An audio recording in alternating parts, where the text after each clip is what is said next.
Welcome on. Welcome on. How are we doing G'day. tonight? Are we swell? Mr. Gray, how are you? I'm very well. I feel like I'm looking very tiny on your screen. Yeah, I'm just gonna The man without a green screen I don't know decides why. that he should be occupying the most real estate. I mean, I agree. It gets rid of all the unused real estate in the background. There's at least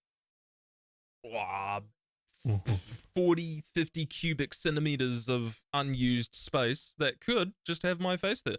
What we need to run through is one of those those background remover things. Sure, See, we could I get one. reckon. You know what? I'm gonna test this live. I Test it think live? I'm gonna test it right now. Fuck So- it, we're doing it live. Okay, so if I go Mm-hmm. edit filter, Oh, welcome on in, everyone. Yeah, hope you're having a good day. Welcome on into 6th or 7th beta edition, but the very first one under the moniker 2Beards1Up. that's us, baby. Okay, so we're doing this live. What could possibly go wrong? Nothing. Now let me show you how. I've just noticed that my face is dangerously close to the wall color. Fucking is So this. Damn it! I disappear.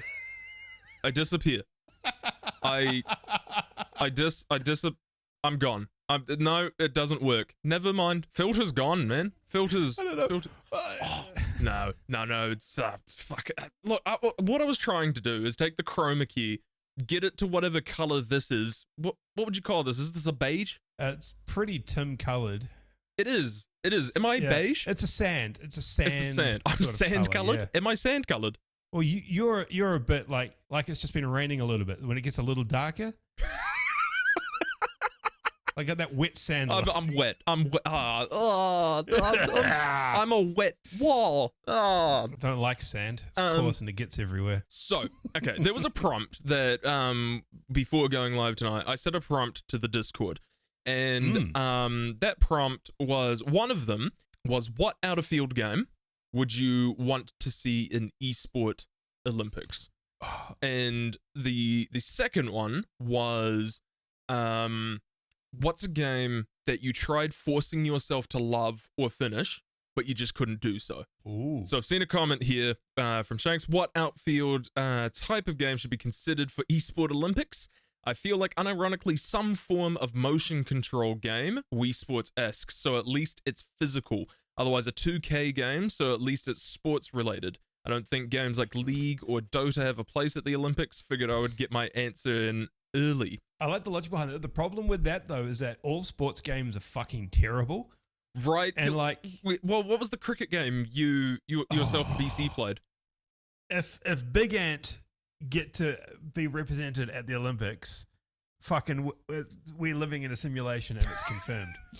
Surely it wouldn't. Like, that looked terrible. That was incredibly janky. Looked awful. And like all of their games are like that. But you know, like EA pumping out like FIFA after FIFA, well they call it FC now. Mhm. But like they're all terrible anyway. They all like full of bugs. It's basically a they're full rehashed of version of exploits. itself each time, right? Yeah, they're all very exploitable. And they've got the same jank that kind of like allows players to not get so much good at the game, but get good at the exploits. Good at exploiting. Which I guess is most competitive esports anyway. But I feel like sports are more exploitable than a lot of other games. Built on a foundation of lies and football. So it's built on a foundation of football and FIFA as a whole.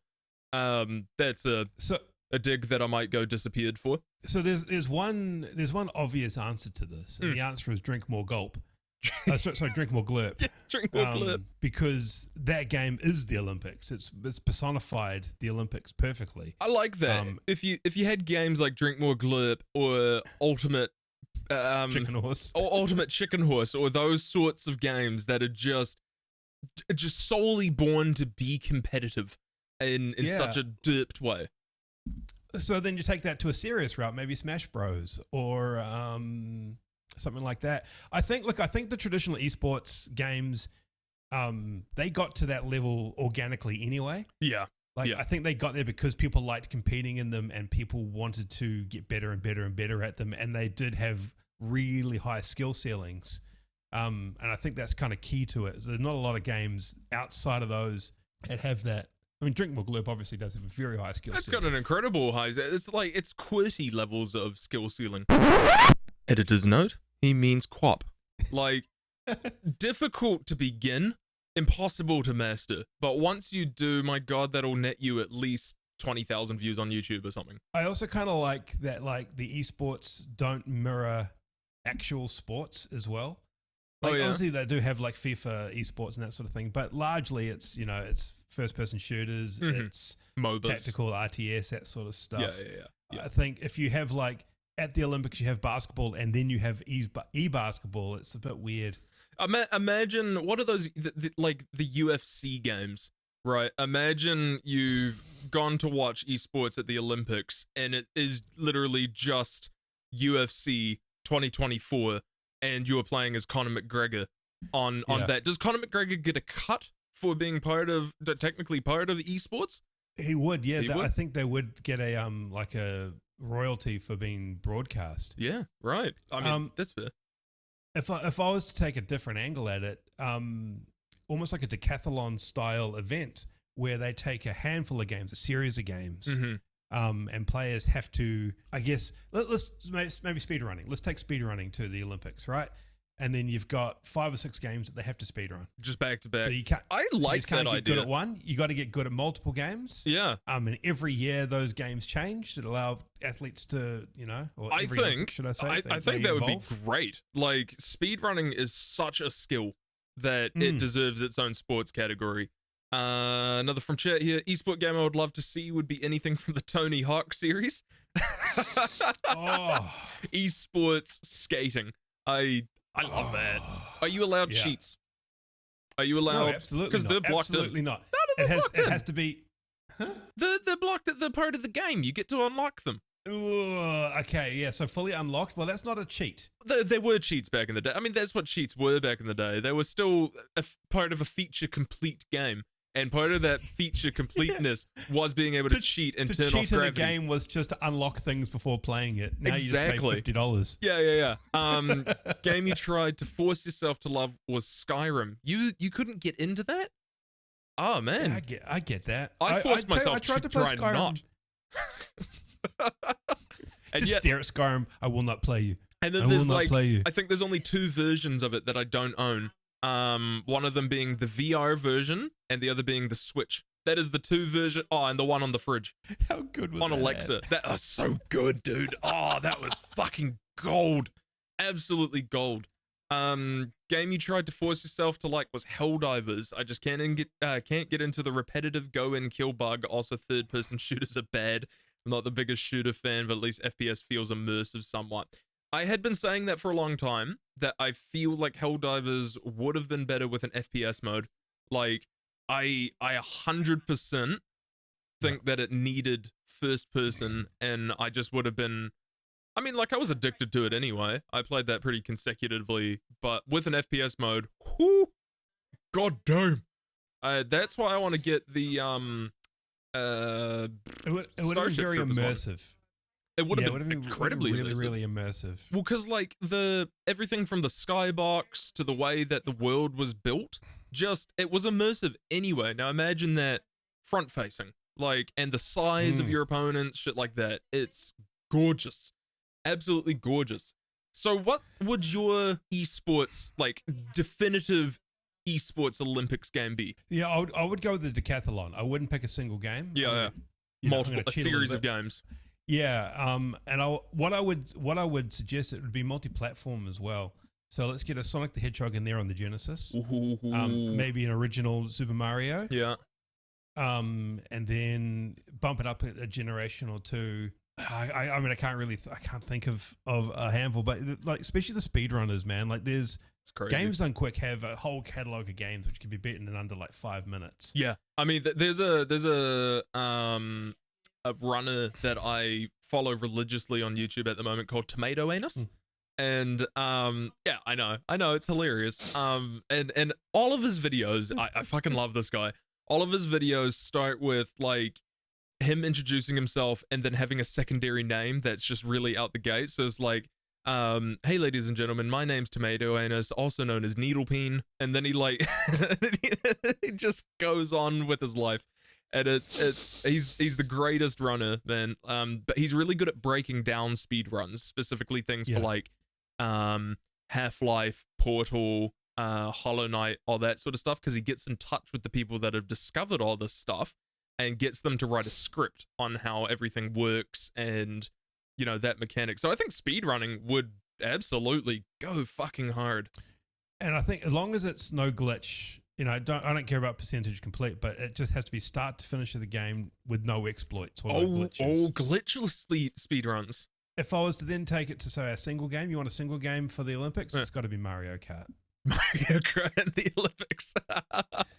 I want to see a professional athlete lose their absolute shit after getting blue shelled live on television. Oh, Shaq just destroying a TV because he got bananaed. Like,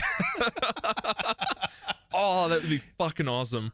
I love think that. It brings out the best and the worst in humanity, and it should be put on display. Yeah, for sure. And you'd have to set it up like you would like an out grouping of friends that go to like a gaming bar or something, and it's just got the shitty like cushions and beanbags sit around and all that. The reason I ask this is the first esport Olympics are being hosted in Saudi Arabia next year. And they don't have any details about what games are going to be present in the esport Olympics. So I was curious if we could pitch some ideas. Not that they'd listen to us, but hey, you never know. Saudi Arabia, tune in. Yeah, let me speed running, speed running. Just if it's an entire because I was taking it as like, we're going to have at the Olympics, the full Olympics, we're going to have one little segment for esports. See, I was hoping that would be a thing, but no, it's going to be esports Olympics.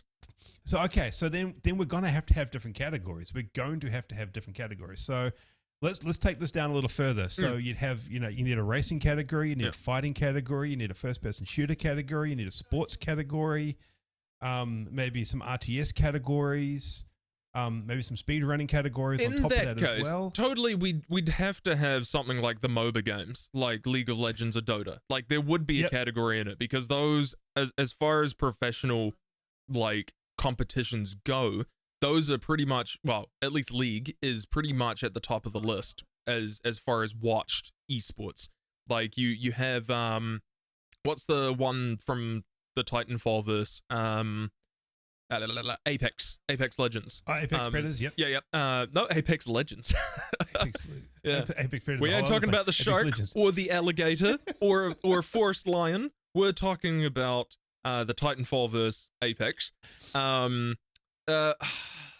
Fortnite have its own esports? Like, yeah, it's a fucking ad. Fuck. I don't want it to be in there, but it is a cultural phenomena. Like, well, I would say that. Okay, so the Olympics originally, right? It's kind of blurred these days, but the Olympics was for amateur athletes. And if you were, like, take the boxing, right? Like Mike Tyson couldn't compete at the Olympics after a certain point because he was a professional boxer. Yeah, I think he did he did some amateur stuff at the Olympics and then became a professional boxer. And once he was at that pay grade, he wasn't allowed to compete at the Olympics again as well. I think it would be the same thing with esports.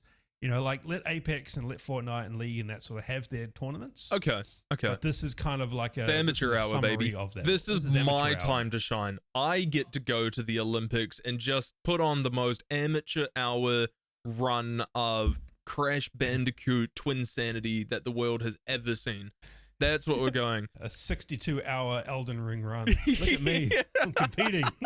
For Game Olympics, Smash would be really good. Even Tekken or Street Fighter is kind of like, yeah, this is Kazuka-san from Japan. He is a NEET, showers bi-yearly, and is representing Japan. His hobbies include bringing dishonor to his parents and being a dog for Maining King. I think fighting games would go surely those are great ideas for Olympics. Like the skill involved in those, like. Sure, button mashing is a thing, but when you get into those really competitive, like, arcade fights, goddamn, man, people juggle you for days. Now, I could be wrong in this, but I think it's Tekken. I think there is a streamer who's been doing Tekken, the new one, with a character and just spamming A. Every single fight is him just spamming A. Oh, no. And he's ranked now. Oh, okay. Maybe I rescind everything I've high said. Up in the ranks. There was a Dragon Ball Z one that was really good too.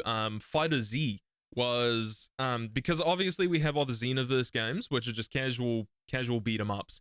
But then you had Fighter Z, which aimed to take the Dragon Ball Z field and put it like Street Fighter Tekken style, which was fucking sick. And it had all the like kind of animated manga vibes of how it was animated. It was really good. Thoroughly enjoyed it. Also, I'd love to see some stuff like maybe DayZ in there, but like you start the DayZ session at the start of the Olympics, and it runs throughout the whole duration. Oh yeah, see, like survival timer sort of.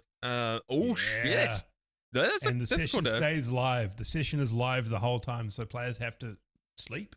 They have to maintain. Oh, I like that. I like that a lot. That's big brain, big Gray, not small brain. Gray, big brain. He wrinkled. Could you imagine that? Just like how insane these players would be at the end of that session. Oh my god, yeah. Because it'll go for 7 or 8 days. I get fucking sick of it after 2 hours. That's cool. Oh, that's a great idea. That's a fucking. Ooh, I like it. Saudi Arabia. Yeah. Come here. DayZ started on day 1. The opening ceremony is them all getting dropped into the island. And then we just see. Oh shit! The Olympics opening ceremony. Oh, okay.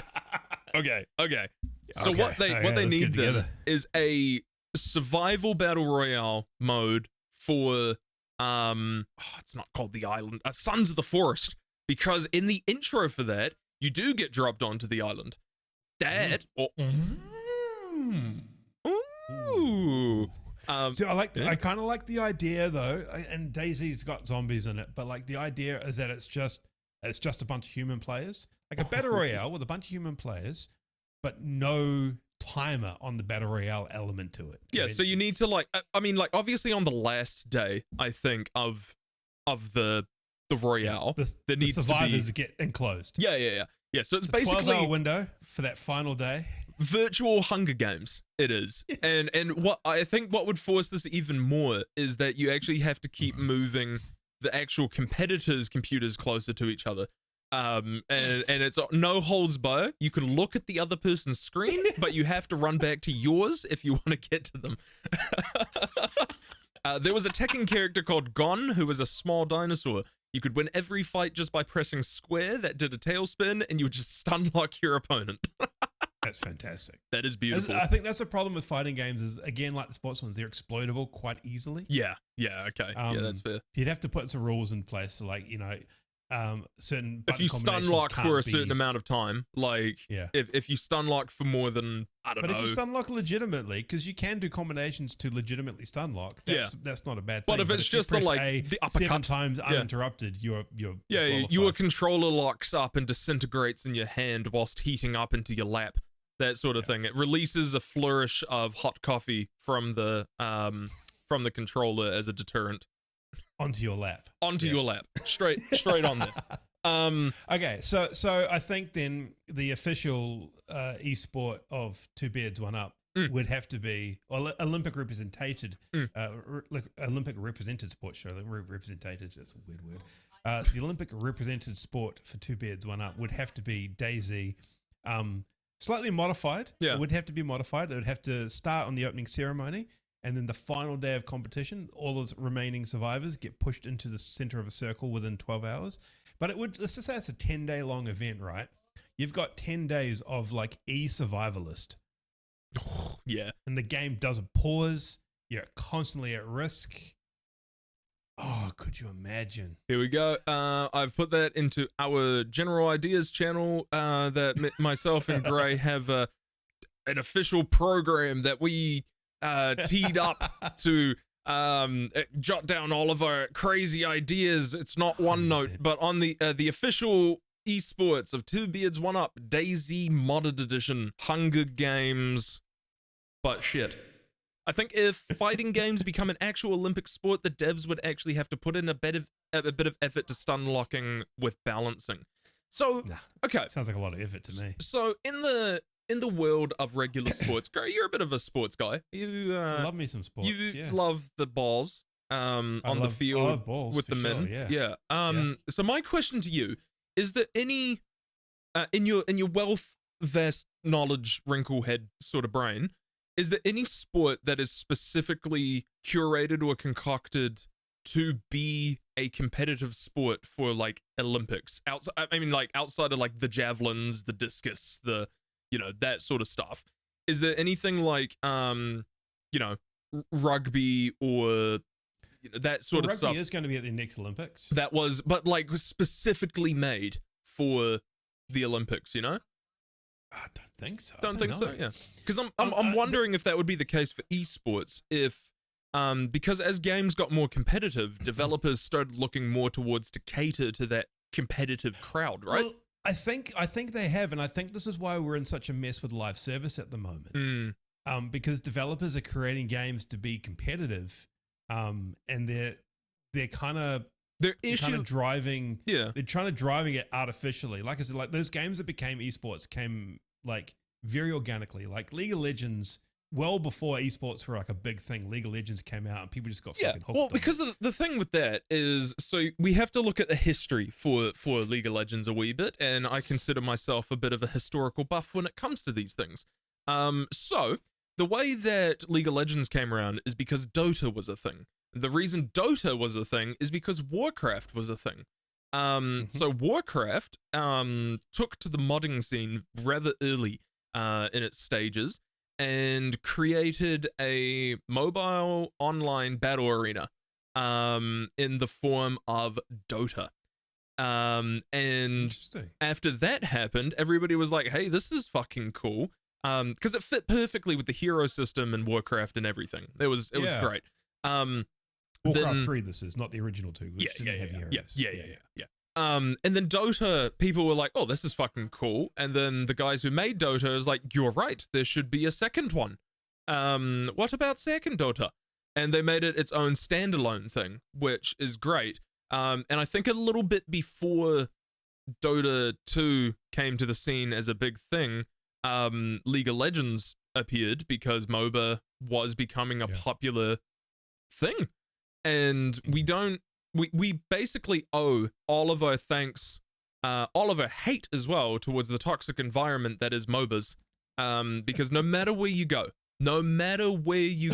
if you're going to a MOBA, goddamn, there is toxicity. I thought I got away with that. I tried out Heroes of the Storm because it looked a little less toxic. Everybody in the Reddit was like, oh yeah, we're real friendly.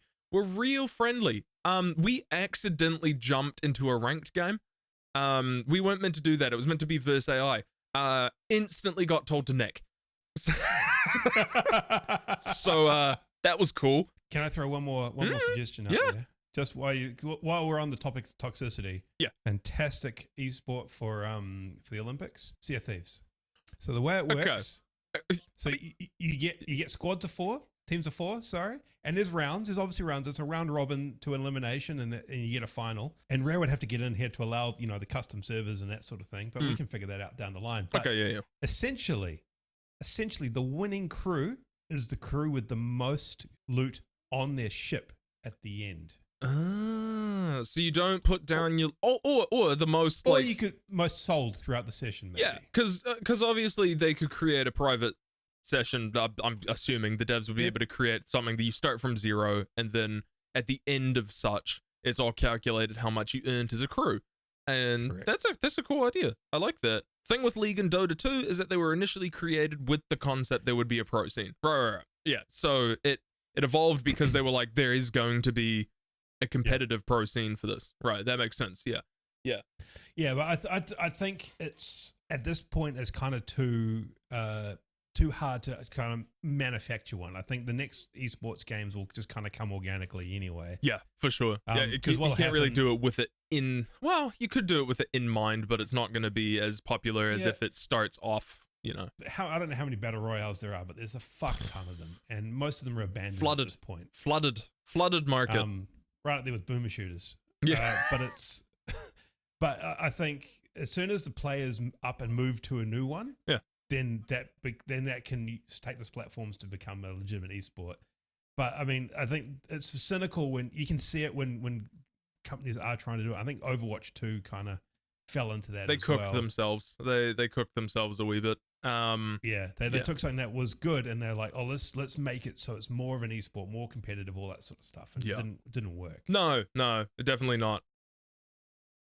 I want to move on to the next wee point, because we've been on this Olympic Games shenanigans for some time. We've already come up with an official sport. My next thing was, what was a game that you wanted to be able to force yourself to finish or love, and that you just couldn't do it? There was no way in hell that you were finishing that. I've got a few. Mm. I am someone very, very guilty of having a elaborate back catalogue of games. I have something like something games in my Steam catalogue that I haven't played, but there are a couple that I've tried really hard to play. And I get what Shanks is saying with Skyrim, because I actually picked up Skyrim recently on my Ally, and I tried to play it, and it just, I can't. It didn't age well, which is unfortunate. Yeah, it hasn't aged well at all. Even with the mods and that, and I've stacked a bunch of mods in there to try and make it more enjoyable, but it just feels like a bland grind, as all Bethesda games do now. I think for the time we hadn't seen it, and it was still new and exciting, but now I think the trope has become too much of an issue. Oh, Shanks, yeah, that's right. You love Skyrim. It was Zandex. Zandex. Sorry. My apologies. Shanks. We tried putting this on to you. We tried blaming you. We tried forcing an opinion that you do not share. We apologize officially. 2Beards1Up would like to issue a statement that whatever is said in this podcast is not financial advice. Nor is it legally binding. Do not sue for damages. All you will receive is a picture of me pulling the finger in the mail. I love you. Okay, no, that's fair. So Skyrim is kind of like that for you.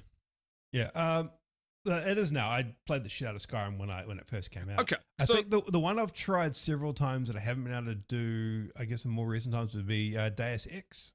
The original or the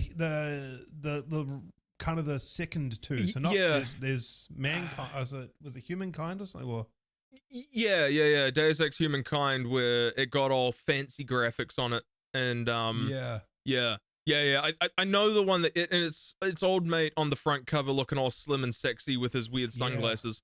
I couldn't get into those, and they were one of those games that everyone said, oh, it's fucking amazing. I think the most recent example I have though would be Civilization. Sorry, I'm cracking there's two things here. Call Me Too says, "Oh, sick, is that how I get an autograph?" Yeah, I can either sign my finger, or actually my stage name is already on my hand. So I mean, there you go. Shanks, I acknowledge your apology, however, do not accept it. Solely based on a quote from Gandhi. Fuck you, lol, got him. Human Revolution. Yes, thank you too. That's the one. Yeah, I'm with you on that. I tried real hard because everything was there for it to be a good game. All the elements were like, this should be something I would really enjoy. What I fucking hated is that it switched from third person to first person at really weird times. During like takedowns and all that. It was odd. I wasn't a big fan of that. I tried loving it. I really did. But it did not come to me. It was the same with Metal Gear Solid for me as well. Like I couldn't get into those. That's fair. They're a bit weird. I don't think I'm. Yeah. Well, I'm just not a fan. Yeah. You've been Hideo Kojima'd. It's fuck you for not liking his art. What the hell, man? He's a voice and boy genius of a generation. What are you doing? I think Civilization kind of is the biggest one for me, because I've got Civilization 6 in my Steam library, and every now and then I'll install it and load it up and have the game, and it's like, because man, I used to love playing the original Civilization when it came out. Yeah, I fucking played the hell out of that. On the Xbox 360, they had Civilization Revolutions, which was my absolute chill out game. I refuse to play anything RTS on a console. Yeah, well, it was kind of designed for the console. Oh, okay. So it was a really simplified version of it. Gotcha. So you didn't have like the culture stuff, you didn't have the politics stuff. It was just build cities, build an army, go fuck them up. Right, okay. And it was way more enjoyable for my dumb monkey brain. Yeah. But like the higher level ones, they just don't work. They just didn't do it. Yeah. I'm just not capable of managing it. Weirdly enough, one of mine is actually a game that you would think that I fucking would love, which is Total Warhammer. It's got two things that I love: Total War and Warhammer. Did not like it. Did not get into it. It was just I don't know. There was something about it that just felt stale and soft, like a piece of Gouda cheese that had been left out in the sun. You know, have you ever left cheese out in the sun and it's in I have, but I can't specifically say Gouda cheese. It's a weird, like, it becomes a weird form of non-Newtonian liquid where, like, it is, one, a liquid, but two, still solid when you go to poke or lift it up. It's a strange thing. I think regular melted cheese is actually what I'm describing here. I could also be explaining what a cat is. I don't know. It's a good one. So what you're saying is Total Warhammer is somewhere between cheese and a cat. Yes. Yeah. It's exactly what I'm saying. That helps. That helps a lot. Good. Minecraft. Minecraft is a game I can't get behind. I understand the creative, build whatever you want, but I think I'm too smooth-brained and actually need an immersive storyline to get sucked into the game. I love Minecraft, but then get very sick of it very quickly. I think, to quote a man from one of the recent Star Wars series, which was Ahsoka, I miss the idea of it, but not the reality. There was a passage years ago where the captain and I, we played it a lot. We put maybe 6 or 8 months into it. That was what we played at night together. We'd sit on the couch, get drunk, and play Minecraft. This is before we joined the PC Master Race, obviously. Oh, yes. Yeah. And BC had a realm, and we jumped in there, and him and Dan were like technically sound, so they built all they're the fancy great. stuff. When they get into a game, dude. You're left behind in the dust. The problem solving that those two can do. Yeah. And we saw it with Minecraft Fortnite as well. When the Lego Fortnite, man, we saw that hard. It's like I've just gotten in. Can I get a sword? And they're like, well, we've built the Empire State Building. And we've got vehicles. We've discovered space travel and somehow cured cancer in here. Yeah, we're literally ridiculous. Yeah. And it's like, okay, but can I get a sword? Oh no. Oh no. Oh no. We don't use those basic bitch tools in this lifestyle. No. You can quantumly erase enemies from existence. Like that. You're right. Yeah. So we built a fuck ton, and like we stole all of their villages, we stole all their resources. We just generally wreaked havoc in their realm. In fact, we built a castle, and I opened a gate, and then all of the villagers came into our castle, and their village was abandoned. Oh, dick I also move. stole all of their gold to make. I don't know if you've seen in Europe the gold-plated buildings. Yeah.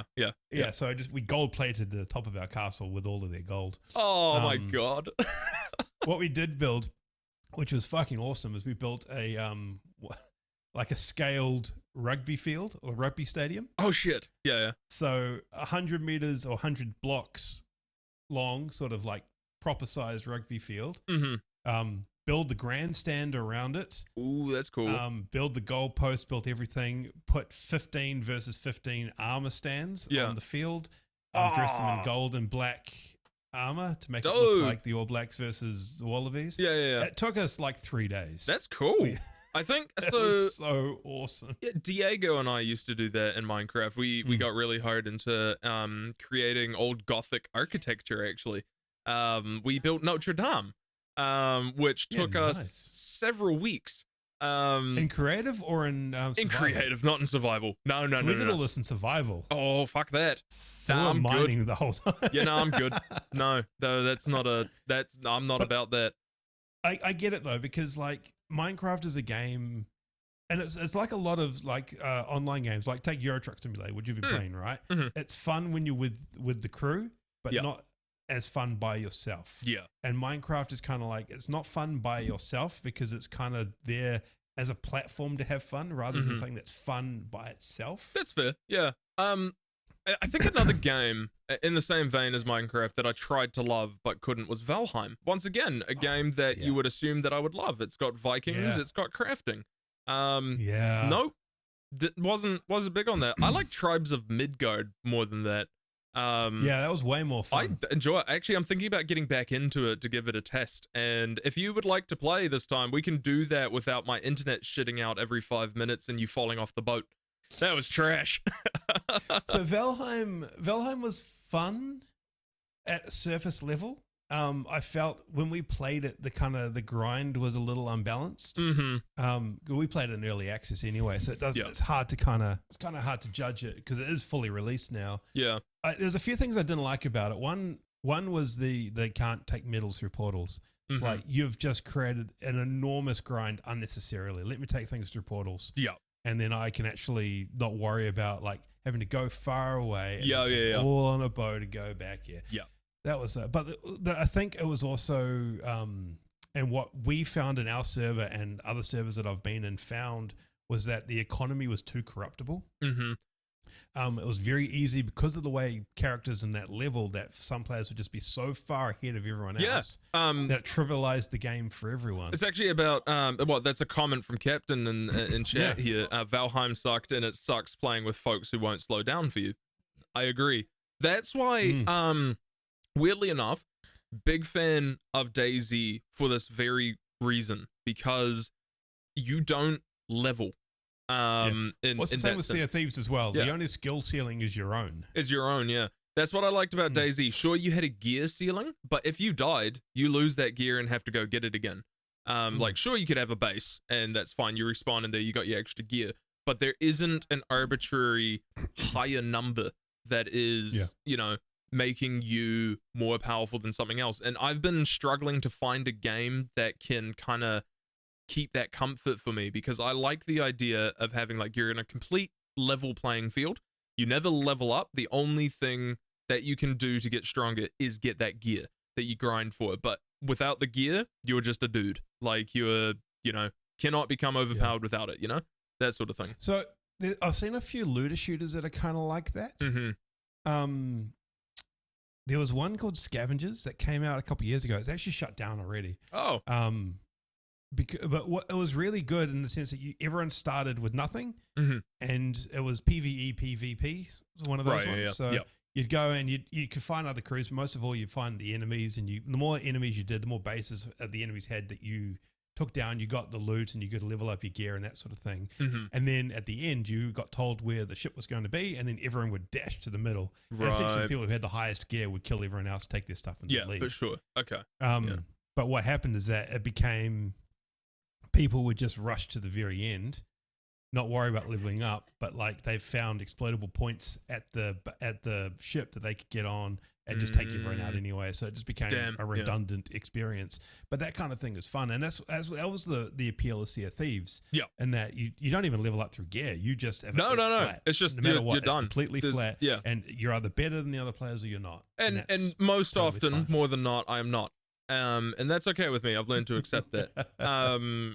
Shanks, Rust is a great example of that as well. I never played Rust. Now, my understanding is that Rust was more server-based, but like people could like camp out in a server for years and get really high level and high up. There's a famous photo, I think, where somebody had a hut, and it said, "Please don't raid, I work 12-hour shifts." And it was just like, oh man, fair enough. If you raid that guy, you're a dick. Like, same as Ark, man. Like, yeah. Okay, so let's talk about mechanics. Go back to last week's conversation about mechanics that we fucking hate in video games. If I'm offline, my shit is offline too. Don't leave my stuff online when I'm not there. Yeah, it's such a shame. Like, because then you can't survive in these things without a guild that have people consistently on to protect the base. Could you imagine you're that person who gets to play games once a week? You get a couple of hours on a Sunday afternoon, so you're going to go and play Rust, and you jump in and you have a good time. And you've got, I've got a whole bunch of stuff. I've built a whole bunch of cool stuff. I'm going to lock it all down, and I'm going to go to work and live my life the next week. I'm going to come back next Sunday, and it's all fucking gone. Yeah. Man, that's such a shame. Like, man, that is a absolute scumbag mechanic. Yeah. It's interesting because Diablo 4 went the path of this is a game for dads that can only play 2 times in a week, and I kind of people who could play 18 hours a day played it, got to the end real quickly and said there's no end game content. Like me, who took a complete week off of work for the first season and then finished it in 3 days and uninstalled it because I was upset there was nothing else to do. And there's no end game content. Yeah, the game came out 2 days ago. Why would there be end game content? Give me it. Most Rust servers have a blanket rule that there's no offline rating. Well, that's good. I mean, I hope blanket people, rule. Yeah, I hope people do that. People suck. Yeah. Moving on. Next Moving point we on. got here. So Games Pass is changing their tier system. Non-ultimate will not have access to new games on day one. The price has also gone up $3. So I got a lot of thoughts on this. Yeah. I've percolated a little bit on this one. Mm-hmm. So there's a way to raise your prices and there's a way not to raise your prices. Mm-hmm. And I'm going to take Game Pass. I'm going to put it to the Netflix model, right? Because all it is a subscription. You don't own the games. You subscribe to them. When they're on the platform, you can play them. When they're not on the platform, you can't play them. Mm-hmm. So you pay your monthly fee and you get it. Now, what Netflix did is they added a cheaper tier and they added ads. Mm-hmm. So there was you can have most of it or have a good portion of it, but your service isn't as good. Yeah. But you acknowledge that by paying less. Yeah.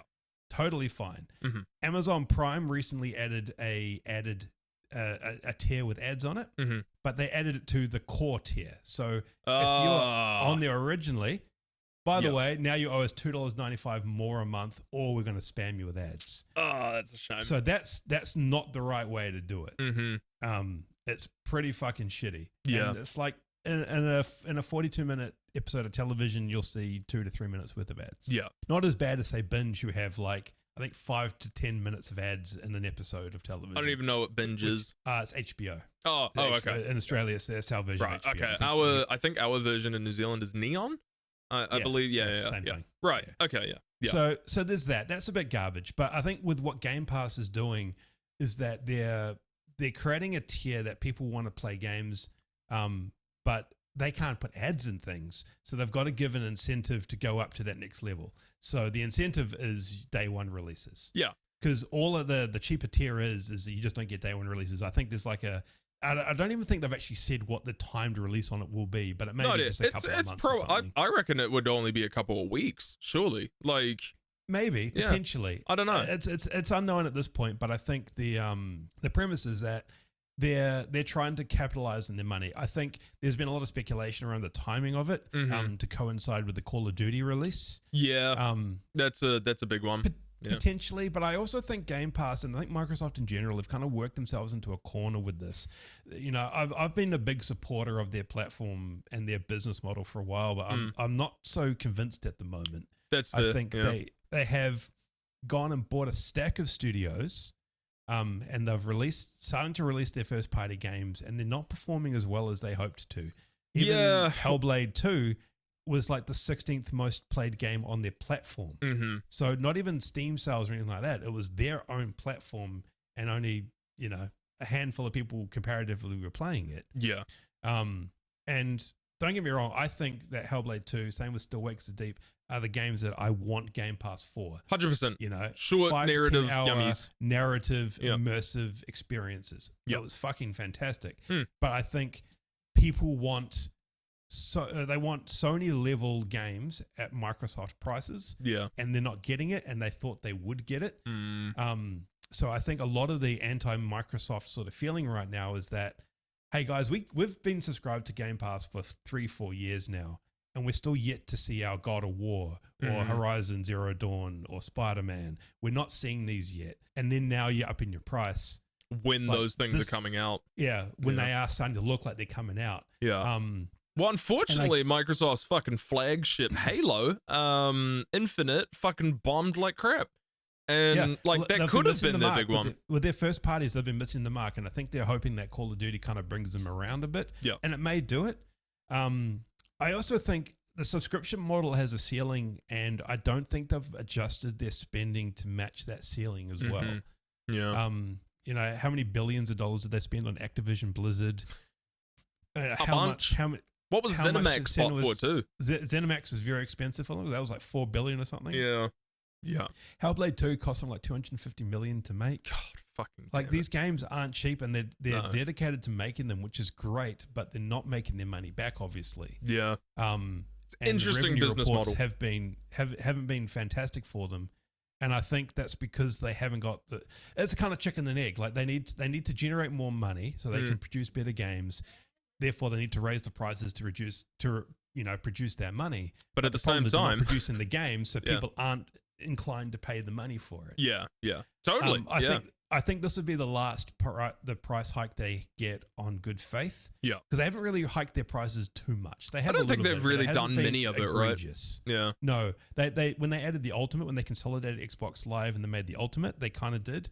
But I think I think this will be the last one they get in good faith from their audience before people start either unsubscribing and moving off platform or just straight up demanding better results. Yeah. So a couple comments here. If I'm paying for Game Pass and get ads while I'm playing the games, I'm not fucking paying for it. That goes for anything. If I pay for anything, it should be ad free. I think that's a dangerous space too. You know, as expected, EA is starting to look at how they can incorporate games with ads. Yeah. That sort of thing. Like no one wants. We paid too much money to get ads in our games. So a comment here from one Mr. Blueson. Howdy, buddy. How you doing? Thing that gets me about the new entry-level Game Pass tier is that it doesn't include online connectivity. No, I believe Core does have online. PC it does, but not for console. Not for console. So this is something that we're going to take us to another rant. Is that in general, stop fucking charging for online gameplay. Sony, I'm looking at you. Switch, I'm looking at you. No, Xbox, it's got online console multiplayer. It's fine. As it's a doing rule, it. Yeah. As a rule, I shouldn't have to pay money to play with my boys. It's fucked. Well, I mean, that's always been the Xbox way, though, right? Like, I don't remember a time because they've always had the gold tier, and that was the big appeal for Sony for so long, is that it was just online all the time. There's a new tier. It's the standard tier. I thought Core was the right. Okay, my bad. I'll have to look into this more. I didn't see that tier. Maybe that tier was so below me that I paid no heed to it actually existing. They're not on the website. Fuck. Okay, that sucks. I didn't realize they were doing that. That is dumb. Yeah, ads and games will stop me playing games for sure. I don't think there's talk too much about It's a console only tier. The one that Gibbo's talking about there. Yuck. And it sucks. But again, don't charge people to play online. What's going to be the price for that one is my question. Because like, if it's less than a gold subscription, then okay. But if the core is the same as a gold subscription, then I mean it kind of balances out. I mean, like, I'm not trying to make excuses for them. It's pretty crap. But yeah.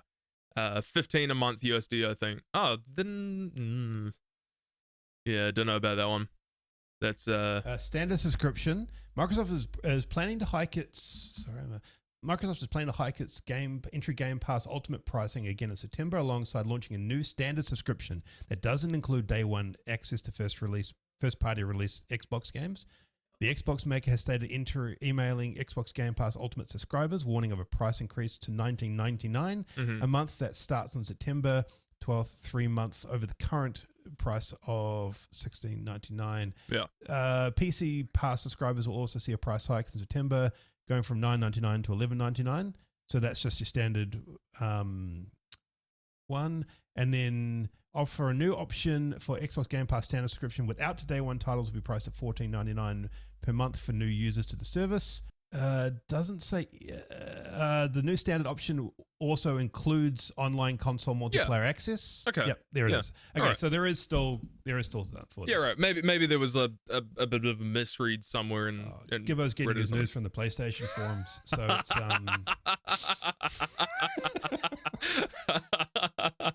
apparently he heard that Senua's Sacrifice was a walking simulator as well. Oh yeah. And it's just been commenting game ? On all of the posts about it. Oh yeah. But then Fake comments news. on Death Stranding posts like, this is the best cinematic experience of all time. $15 a month to play by yourself. I already do that for free. Huzzah, Shanks. Are you including your Pornhub subscription in there, Shanks? I don't think you are, mate. This is an honest forum here. Don't turn this into a pot of lies, please. So now we go onto a separate kind of ordeal here, where you've got games that could have had success, or companies that could have had the success but are kind of slowly falling into the gutter. We're talking about a company who is literally suffering from success. Larian Studios, Baldur's Gate.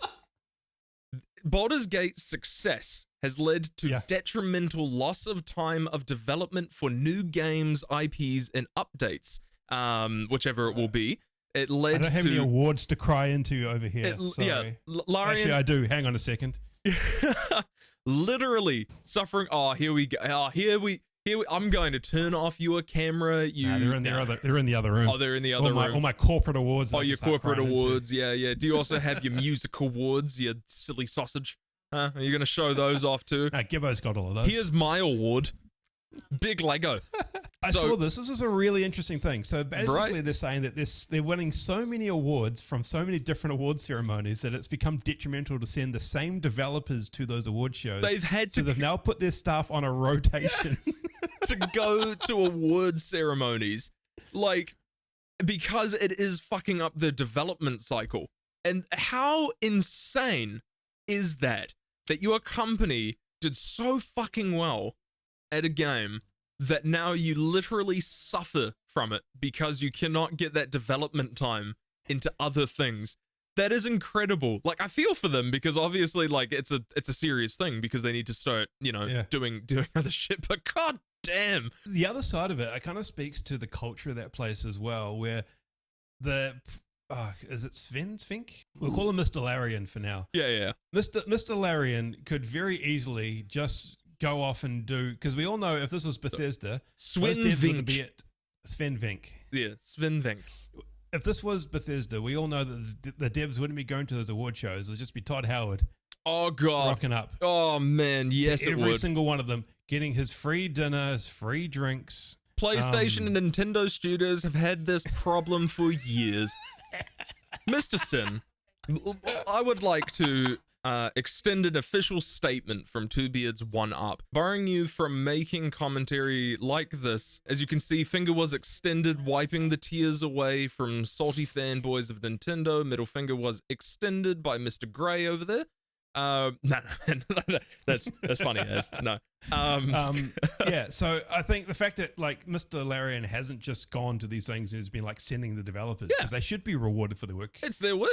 It's a good thing. It speaks to a good culture. But yeah, that is a dumb problem to have. Oh my god, I hesitate to say. I want to say they deserve every moment of it, but that also puts the negative connotation that it's fucking up the dev cycle. Like, I think back when we were nominated for a Gold Coast Music Award a few years back, and Carl Urban won. No, sorry, it was the Queensland Music Award. Carl Urban won a Queensland Music Award. Yeah, Carl Urban. Not Carl Urban, Keith Urban. Keith Urban, one of the biggest country music stars in the world right now. Yeah, wins a Queensland Music Award, and like, there wasn't even like a video message or anything. It was just like, Keith Urban, we got it? Keith Urban has won this and is very appreciative. See ya. And they just walk off the stage with the award. And I imagine like Larry need to get to that point. We're just like, we just don't care. Yeah. Just Skype us or something. And like, it's just the fucking absolute deadpan face of a tired developer looking into his code. You can see it reflecting into his glasses as he's like, yeah. Thanks. Set up a green screen in the back room, put a camera in front of it, and just have them read from a teleprompter all of the That's amazing. You nearly have to like hire a representative to just go to those award ceremonies or something like that. That's nuts, and I love that. Send Neil, and like he's already won everyone over with this Larian, so may as well just get him to accept all the awards on Larian's behalf. Make them the official spokesperson for Larian. Yeah. Maybe send Jennifer English with him as well. Mm-hmm. Because between the two of them, like, everyone's so enamored with star them power, as man. Performers anyway. Oh yeah, that's incredible. We don't need Mr. Larian in his shiny suit. Yeah, I have two other points that I'd like to touch on that are going to be quick ones that we don't even need to talk about. Test Drive Unlimited. The Test Drive Unlimited dev announces new Battle Royale karting game, Cosmic Royale. Now, 40-person go-karting Battle Royale. Damn. Next point. No, stop. You stop there because you lost me. You enraged me. Oh, the guy that made Test Drive Solar Grounds producing a new game. We should all give a fuck. We should give a fuck because that game is trash. But you've now come at me with a 40-player go-kart simulator. Yes. Go-kart Battle Royale. Go-Kart Battle Royale. Go-Kart Battle Royale. Mario Kart clone. I have no other information on what it is outside of it's a karting Battle Royale. I have no other info. That's all I have. Imagine what 40-player Mario Kart would be like. Horrendous. Well, great. Take that to the fucking Olympics. Oh. See? 8 days. I lost you, then I got you back in, of Battle Royale go-karting. This race doesn't end. Yeah, the guy who made Test Drive. The actual competition. The guy who made Test Drive should probably finish Test Drive before making another piece of shit. Well, this is it. Turtle shell for days. And I think then the benefit, the actual competition isn't the game itself, because the game doesn't end. It's reaction times. Carnage doesn't end. No, what it is actually Hunger Games, and that the other players will murder each other throughout a span of time whilst playing this game. It's got nothing to do with the actual game itself. We'll just put this in the actual Olympics.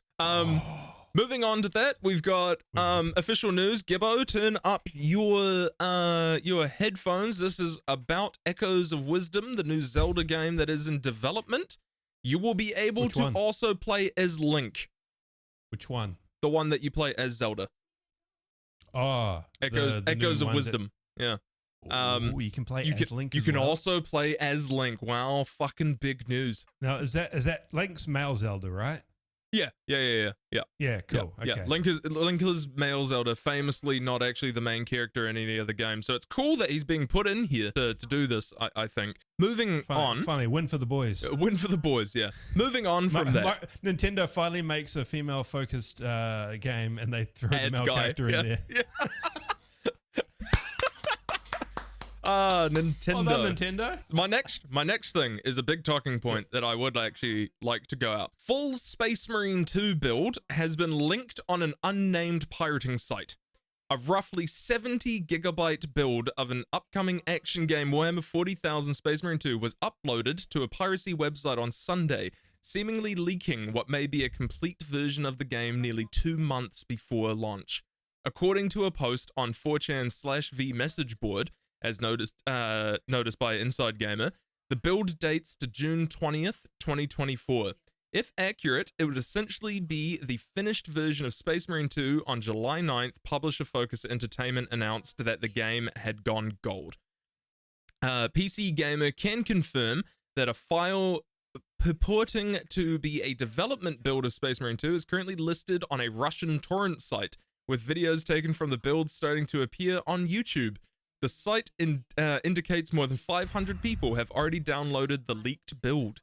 The YouTube account posting video from the build hasn't exactly been circumspect. When someone in the comments asked where they got the game, they replied, "Can't say sorry, these are at risk of being taken down, and I'd be fucked if I said where." Before then giving away the obvious source within the same sentence, just look on a certain .ru site with magnet links, you should know the one. 2 months before release. Wow, that's fucking heartbreaking, man. That really is. And I'm wondering where that would have had to come from within the company, right?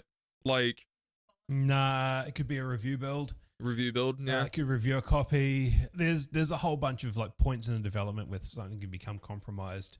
I mean, shit, it could have been on someone had the build on their home network and it's just been leached. Somebody was watching. I can't even remember the company. It was a few years ago, but it was one of the biggest data leaks in history. Mm-hmm. As a bank had a data breach, and a lot of money was stolen. And it came because the CFO or someone from the C-suite had an open access to that on their computer, and someone got in through a Plex server on that person's computer and managed to get into it. So this stuff can get taken from all sorts of places. Yeah. It just sucks, so tragic because. Can you imagine how hard these teams have worked on this game, and then to see it released, and then because what will happen now is that it'll be modded by this point as well. We're going to have all this compromise put onto the game itself. Mm-hmm. Hopefully, it is rough.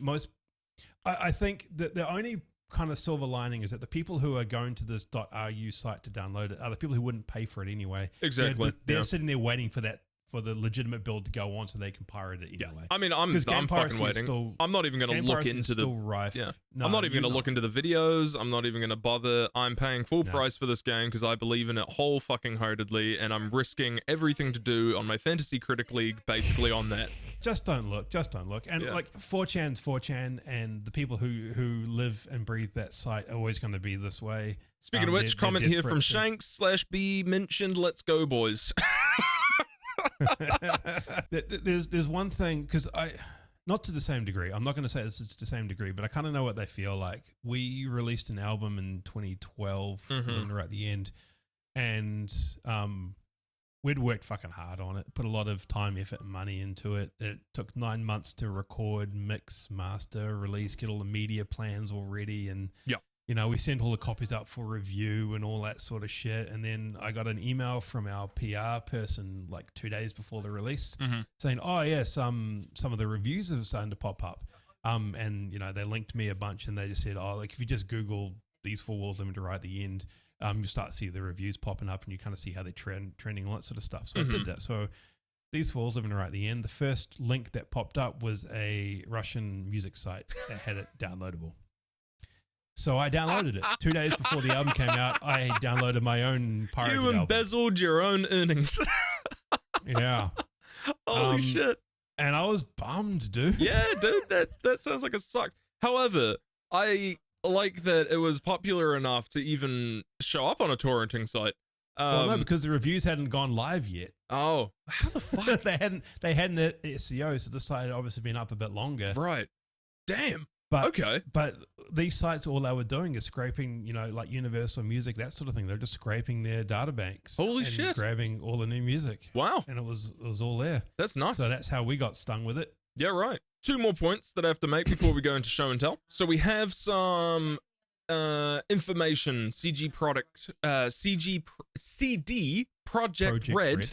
Yes. Related. God damn, what the fuck? So, Witcher 4, codename Project Polaris, will enter full development at the end of the year. So we have Canis Majoris, the remake of The Witcher, is currently underway at Polish studio Fool's Theory. Orion, the sequel, sorry, hang on. No, Ryan's new IP is Orion is the sequel to Cyberpunk 2077. Oh, I thought it was a new IP. That's cool. Sequel, being led by CD Projekt's Boston studio. Polaris, the all-new... Okay? I'm just going to interrupt you there. What are they going to call a sequel to 2077? Oh, no. These are the code names. These are like the... No. I get that, but like, they're going to call it Cyberpunk, right? And they're going to... 2078? Well, the reason I asked that is because something that keeps popping up on my Steam list is a shovelware game called Cyberpunk 2078. And I really hope this is like those early internet days where people were like, you know, Sony.com and then like sold it for millions of dollars to the actual owners of them. I really hope this is going to be like that where this person's just created a game. That's amazing. And that owns the Steam space for it. Yeah. Do you need a cough? Yeah. There you go. Yeah, I do. Sorry. I got a bit croaky there. Cyberpunk 2077 to trust us this time. Cyberpunk 2077, but it's like November now. Yeah, Polaris, the all-new Witcher game that's being developed primarily by CD Projekt's home studio in Warsaw. And then you have Sirius, a Witcher spin-off game in the works at Molasses. Also based what's in Boston. also really interesting with this is they're ditching their engine and they're going to Unreal 5. For both games. I don't know. For both Cyberpunk and Witcher. I liked The Witcher's engine. I quite enjoyed that. So I mean, like, it's not too dissimilar from, I suppose, how Unreal could feel with it. Yeah. Well, and we're seeing how good Unreal can look. Like, have you seen those like ultra realistic Zen Garden Unreal things? Yeah, I saw a cliff face expo today, actually, like the waves crashing against a cliff face. Oh, it's gorgeous. It was real. So some of it you really can't tell. The only time I've been able to sometimes in these ultra realistic Unreal things tell is the way that the water actually does move. Because you can see it like sink kind of weirdly on a rock, or to break your like immersion or something, the person that's made this thing will grab a stone and just like bob it, and you're like, ooh. I thought I was looking at the Irish countryside, and now you've done this. I'm excited though. I really hope there's some big change, especially around Witcher 4. I've actually been playing Cyberpunk again lately, and it's been fuck, it's good. It's so. I think I need to buy it because I know it's been fixed and and people are raving about it. So maybe I just need to give it another go. It's excellent, but yeah, Witcher 3 is good, but it has aged quite poorly. Especially the combat has aged quite poorly. Yeah, it's very mashy. Very mashy. Yeah. I'd love to see them kind of like not Souls-like, but like kind of like lean into the FromSoft combat style. More difficult, a bit more. Not so much difficult, just more like you're forced to parry. You can't just go in and swing at a bunch of dudes and kill them all. Yeah, right. Yeah. That's fair. A little more tactic into the. Well, have you ever played Witcher on hard? Like, have you ever played it on proper hard difficulty? Oh, and did you use potions and shit? Yeah, I did. It still felt very janky though. That's fair. Yeah, that's fair. Yeah. Last point I want to bring up here: Microsoft's new speech AI, VALL-E, so VALL-E, is too scary to release to the public. VALL-E 2 can accurately mimic a specific person's voice based on a sample just a few seconds long. It pulls that trick off by using a huge training library that maps variations in pronunciations, intonation, cadence in the model to the sample and spits out what appears to be a totally convincing synthesized speech. Microsoft's blog post has a range of example audio clips demonstrating how well VALL-E 2, and indeed its predecessor VALL-E, can turn a short sample of between 3 and 10 seconds into convincing synthesized speech that is often indistinguishable from the real human voice. So that's fucked. Tell me how the positives outweigh the negatives in that technology. Because all I can think of is how that can be used to fuck with people. Okay, positives outweighing negatives. For me, if I was to synthesize my own voice, right, and I wanted to create videos on YouTube, but I didn't have the time nor the gear to produce these videos at a time, I could type out what I wanted it to say, and it would do that. That's my positive that I'm taking out of this. Other than that, well, the negatives are that I know your date of birth. Therefore, I can call any of the services you subscribe to, your bank, your electricity, your mobile, everything, and I can now get all of your information. I am now Morgan Freeman. Shitty things.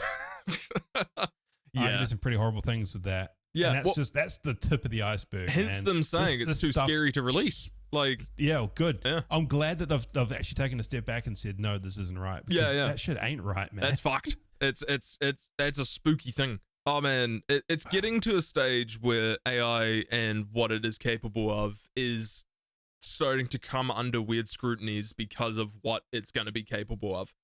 Yeah, no, that shit terrifies me.